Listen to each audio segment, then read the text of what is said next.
toaster. Anong laman? Lumpia Shanghai. Ano pa? Sapin-sapin. Poto. At poto.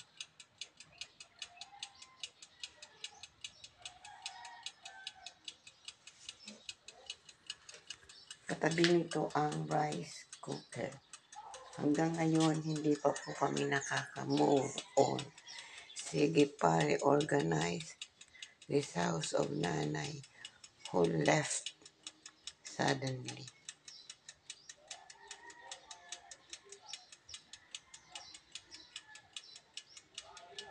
Masaya naman siya ngayon sa kanyang pinaroonan. Nagkita na sila ni tatay at ang ibang mga relatives.